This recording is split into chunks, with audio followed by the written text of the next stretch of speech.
Hola maestrantes, buen día. Bienvenidos a esta tercera sesión. Esta tercera sesión va a tratar acerca del tema 3 del programa de estudios, que es la modernización de la educación. El punto 1, educar, posibilitar oficio o desarrollo humano.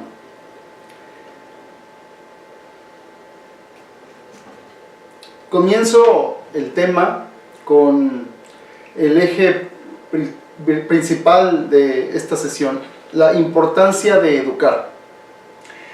Fíjense que estaba leyendo hace unos días que la rectora de la UB, la doctora Sara Ladrón de Guevara, declaraba que 40,000 aspirantes van a presentar examen para alguna de las tantas carreras que ofrece la Universidad Veracruzana.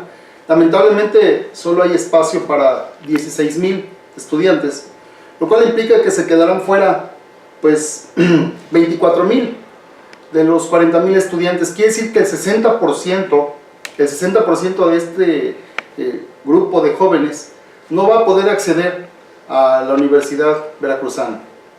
Esto es un dato duro por todo lo que representa, y por eso es la pregunta: ¿qué se hace en el aula de clases? ¿Para qué voy a educar a mis alumnos? ¿Para qué voy a educar a mis estudiantes? Yo me lo pregunto porque soy de nivel bachillerato, pero también ahora que estoy aquí en la Unitex y que formo parte de esta plantilla laboral, ya lo veo con los jóvenes que están estudiando.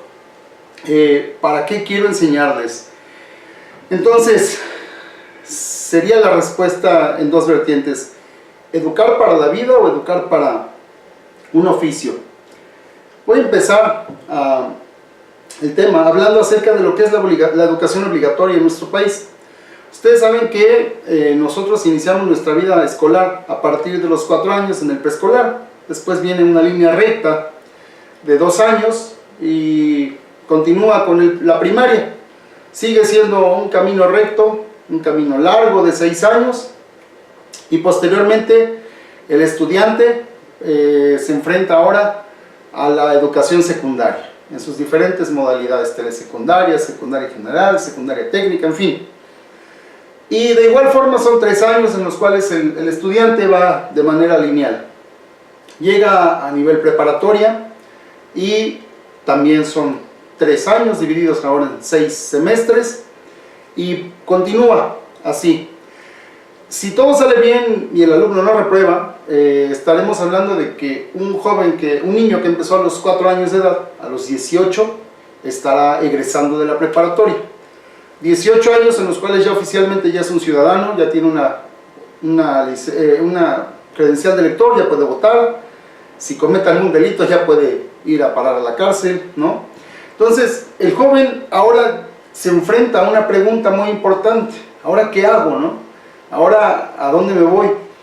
Bajo el contexto en el que yo trabajo, es un contexto rural, pues las oportunidades se cierran bastante, ¿no?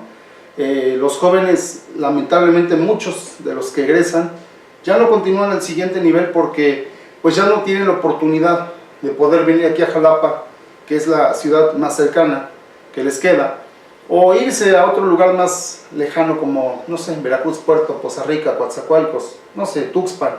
Entonces, parte de la matrícula que egresa en 6º semestre ya no continúa al siguiente nivel y pues se quedan con el bachillerato. Entonces, en el bachillerato, pues dependiendo el tipo de bachillerato, se ofrece una capacitación para el trabajo, misma que debería servirle al estudiante para poder emplearse y ser útil, para poder integrarse a la población económicamente activa y poder contribuir al desarrollo de la economía nacional. Sin embargo, ¿cuál es la realidad? La realidad es que muchos de los jóvenes que egresan en preparatoria y que ya no continúan estudiando en la universidad, pues lamentablemente se unen a trabajos informales, ¿no? A trabajar por su cuenta, algún oficio, quizá el campo, porque es lo que de primera mano les enseñan los padres, ¿no? Bueno, en el contexto en el que yo me encuentro así es. Cultivan café, entonces pues tienen fincas de café y lo que hacen es continuar el oficio del papá. Algunos otros pues se van, no sé, de albañiles, de carpinteros, de chalanes en algún oficio. Y de este tipo de empleos informales, pues la verdad es que no hay mucho, ¿no? Mucho de dónde salir adelante, no hay muchas oportunidades de crecimiento. Y son contados los alumnos que logran ingresar a una empresa formal. No digo que no es un número limitado, ¿no? Pero son pocos. No digo que es cero, pero sí son pocos. Tenemos en la escuela en donde estoy un caso de éxito de un alumno que terminó el telebachillerato, empezó a trabajar en un Oxxo, durante 2 años adquirió experiencia con cuestiones de la caja, los números, el manejo del dinero, y a través del internet hizo una solicitud para un puesto, una vacante en Vancomer, en Jalapa, en Plaza Cristal. Hizo la entrevista al muchacho, quedó, y por la habilidad que tenía en este tipo de manejo de herramientas, pues los 3 meses que estuvo a prueba, lo superó, y ahorita ya está trabajando, pues digamos que de base. Y lo platicábamos hace unos días porque coincidió que lo vimos. Nos decía que ahorita ya está viendo lo de estudiar una licenciatura precisamente virtual, porque pues los tiempos del trabajo no le permiten estudiar de manera presencial. Entonces él de alguna manera ya se dio cuenta de la importancia que tiene continuar con el siguiente nivel. Muchos jóvenes la realidad es que no lo ven así, ven a la universidad como, pues no sé, quizá algo que no tiene mucha producción, no sé, no tiene mucha productividad, por así decirlo, ¿no? Entonces, después de 14 años de estudio, el joven egresa y ahora sí se enfrenta a estas dos vertientes, ¿no? O continúo estudiando o me pongo a trabajar. ¿Qué pasa si decide continuar estudiando? Bueno, comenzaba yo con una cifra alarmante que declaraba la doctora Sara Ladrón de Guevara, ¿no? Y declaraba a los medios locales de información, a los medios virtuales, lo leo textualmente, dice: no pueden entrar todos los que buscan un lugar, pero esto significa que en el proceso de selección captamos a los mejores estudiantes y tendremos entonces materia prima, que son los recursos humanos y jóvenes de buena calidad para que sean buenos profesionistas. Entonces, ahí está el punto, ¿no? ¿Qué clase de jóvenes queremos, qué clase de estudiantes queremos formar? Nosotros los docentes tenemos esa gran responsabilidad.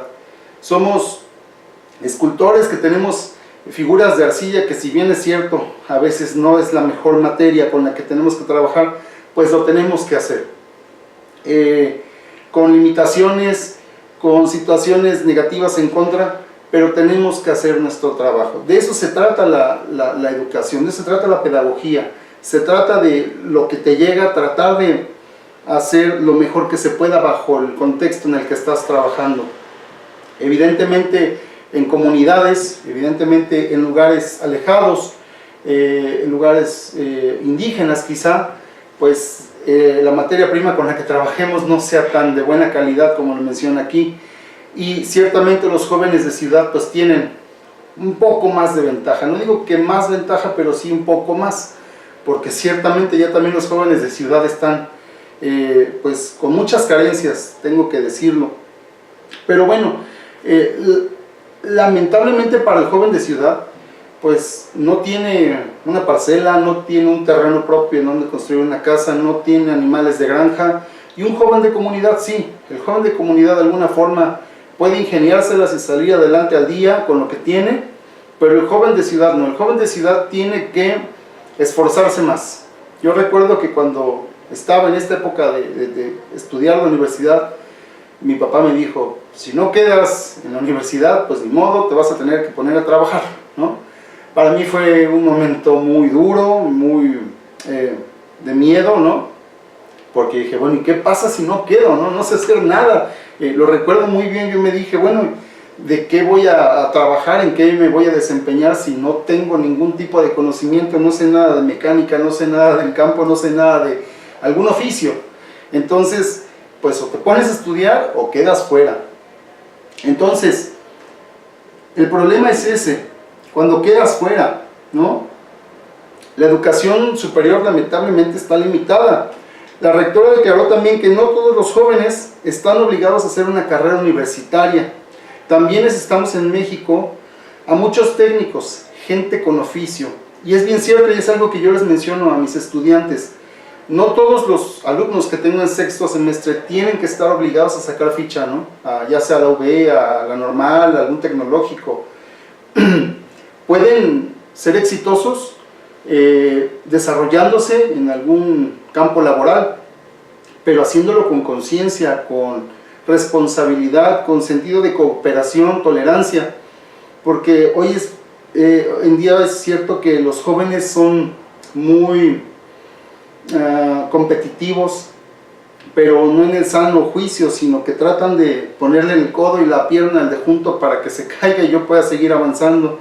Entonces, nosotros como formadores de personas, de gente que integra parte de la sociedad, pues tenemos también que aclarar este punto a los estudiantes y hacerles ver que si no van a continuar con un estudio a nivel licenciatura, pues pueden desempeñarse y pueden desarrollarse de manera exitosa en el mundo laboral, en una empresa formalmente establecida. No es obligatorio que todos vayan a la universidad, pero también es importante que algunos lo hagan, ¿no? Porque si no, también el índice disminuye de profesionistas. Y en el caso de los que se dediquen a algún oficio, pues hacer hincapié y recalcar mucho en esta situación de hacerlo con responsabilidad. No sé, por ejemplo, se me viene a la mente un albañil, ¿no? Enseñarle que si vas a ser albañil, pues tienes que ser el mejor en lo que estés haciendo. Tienes que esforzarte, tienes que trabajar bien, tienes que hacer las cosas de buena forma, tienes que ser honesto, porque hoy en día lamentablemente ese es uno de los puntos que tenemos en nuestro país, ¿no? La deshonestidad, la corrupción. Y bueno, también es cierto, ¿qué sucede con aquellos jóvenes que no se van por el buen camino? Es decir, trabajar, ¿no? Pues ese es otro punto.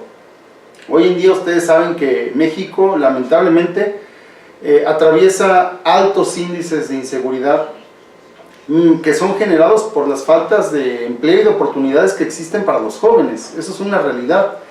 Hoy en día, y también, lastimosamente, los medios de comunicación se encargan de enaltecer la figura del narcotraficante y del sicario y hacer ver mal al empleado formal, ¿no? Entonces, hoy en día los jóvenes prefieren estar con 2, 3 celulares en cada cintura, ¿no?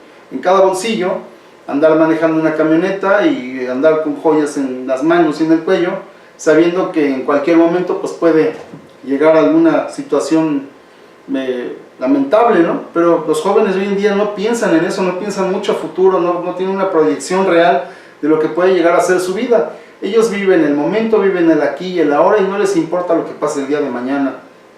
Es en eso en lo que tenemos que trabajar mucho los docentes.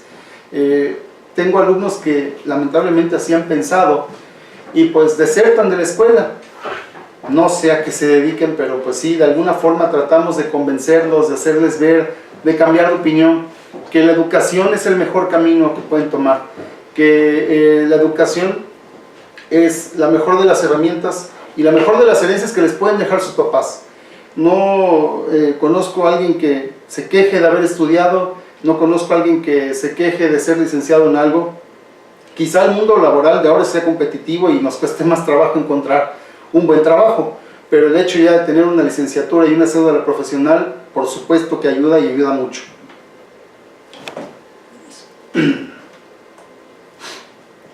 Les comentaba yo las cifras del desempleo.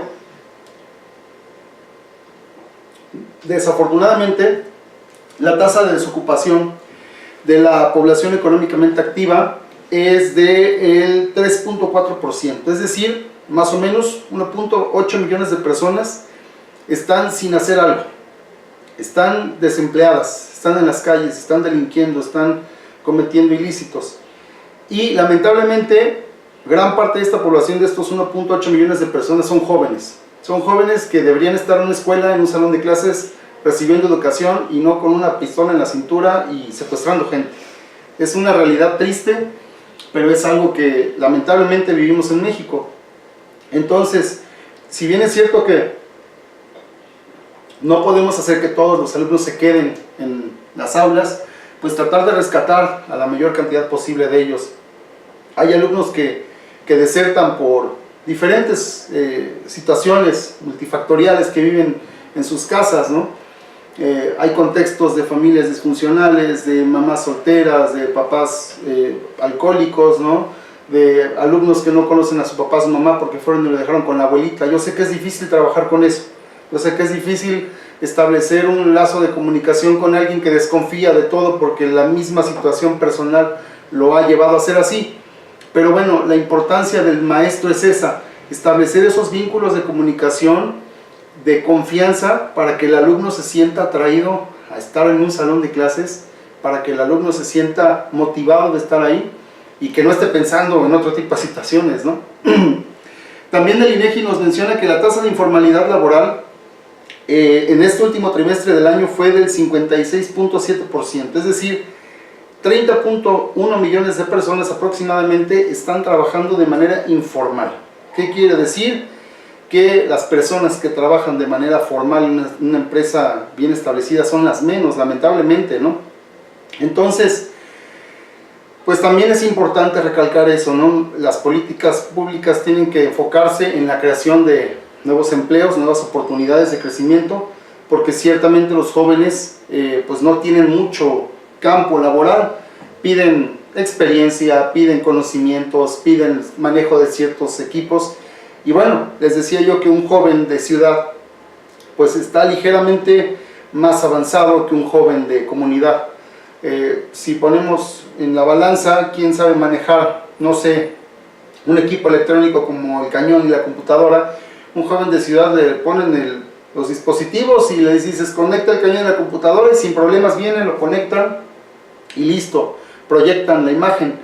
Pero un joven de comunidad que no tiene acceso a estos recursos, pues se le complica. No digo que no sea posible que lo haga, pero de momento sí se va a enfrentar a esa barrera tecnológica y decir, bueno, ¿y esto cómo lo hago?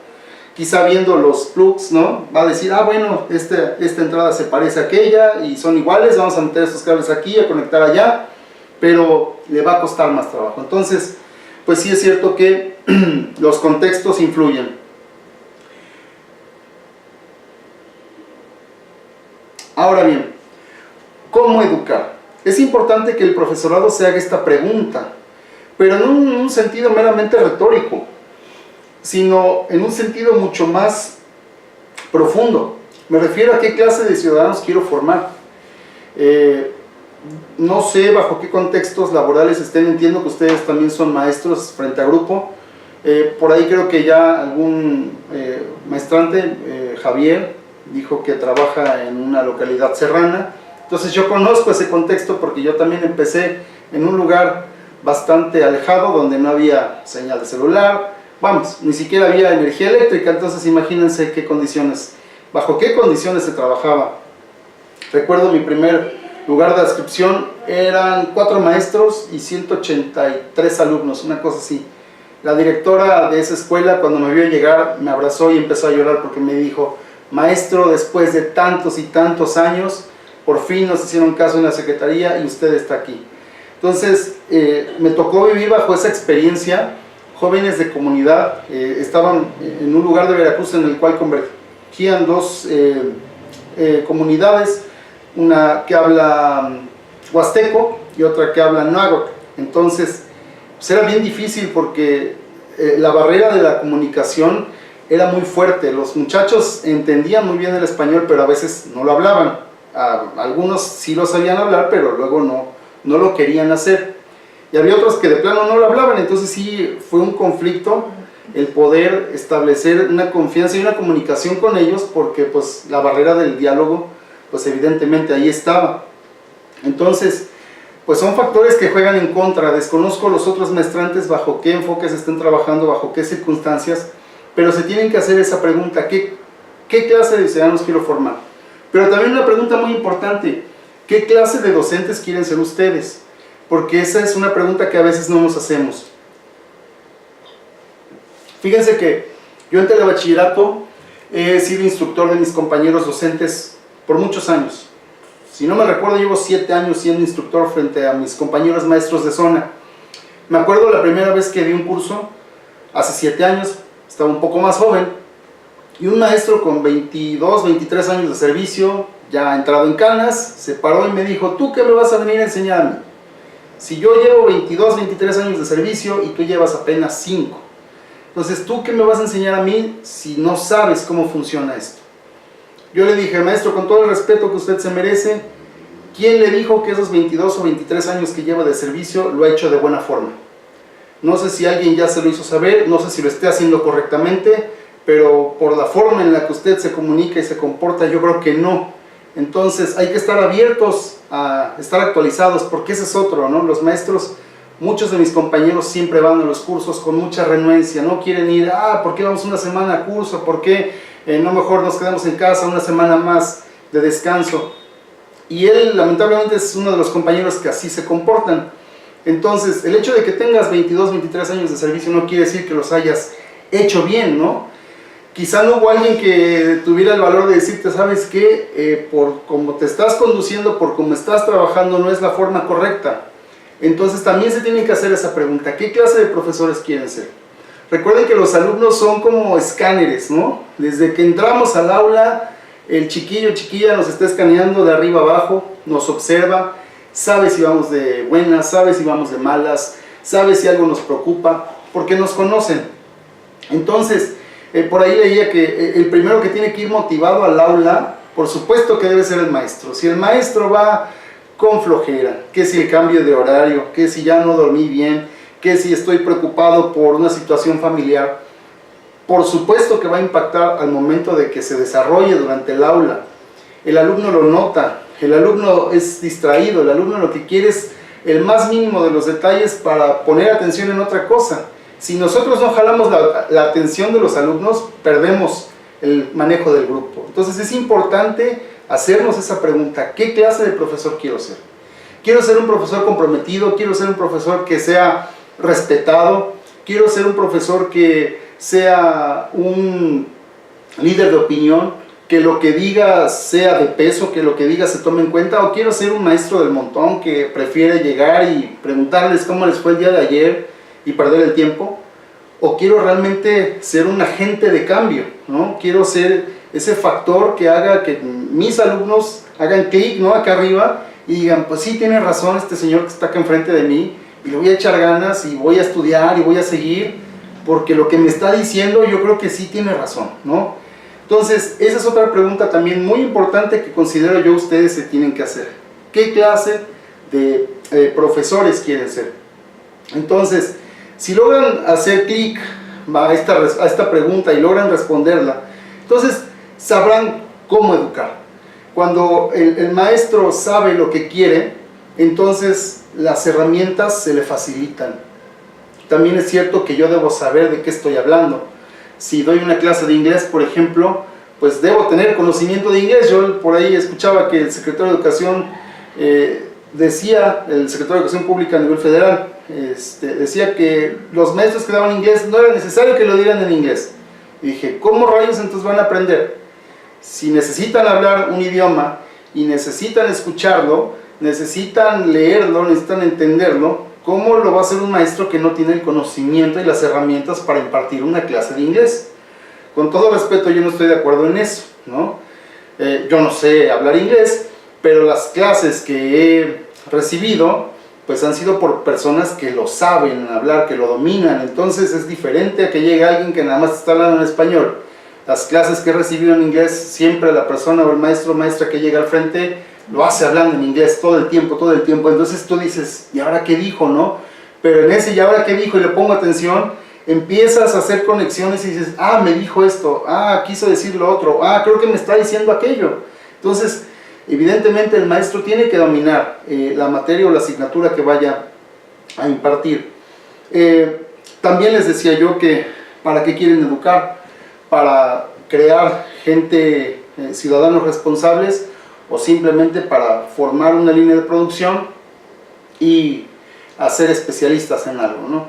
Considero que podría ser un híbrido de estas dos cosas. Yo no estoy en contra, por ejemplo, de ciertos aspectos que maneja el conductismo. Recordemos que anteriormente, bueno, yo fui formado bajo este paradigma de educación, en el cual el maestro era el centro, era el eje, era el todopoderoso, se subía a un estrado y él estaba por encima de todos. Entonces había que obedecerle, había que prestarle atención, había que estar siempre atento. Si el maestro levantaba la voz y te veía, tú te callabas y decías, bueno, ya me calmo, ¿no? Ciertamente eso es algo que hoy en día ya se perdió en las salones de clase. Yo trabajo en un entorno rural, pues no muy alejado a Jalapa, pero aún así es un entorno rural. Y he visto, por ejemplo, compañeros de otras escuelas que están en zona Jalapa, en zona urbana, y los alumnos no se comparan con mis alumnos. Mis alumnos son todavía muy nobles, son muy inocentes en muchos sentidos, y comparado con los chicos de ciudad, no, hombre, los chicos de ciudad ya están súper revolucionados, ¿no? El chico de ciudad ya se te pone al tú por tú, te encara, te pregunta, ya no se queda con lo que tú le dices, ¿no? Saca el celular y en ese momento empieza a investigar. Si tú le dices algo se queja, y el problema es que no va con el director, sino que va y se queja a la secretaría. Entonces ciertamente ya ese poder y esa autoridad que tenía el maestro se ha venido demeritando. Y no hablo de autoritarismo, hablo de autoridad. El respeto que representaba la investidura de ser maestro ya, al menos en ciudad, ha decaído bastante. Yo me acuerdo que antes me decían, al médico, al cura y al maestro lo respetas, ¿no? Y hoy en día ya no es así.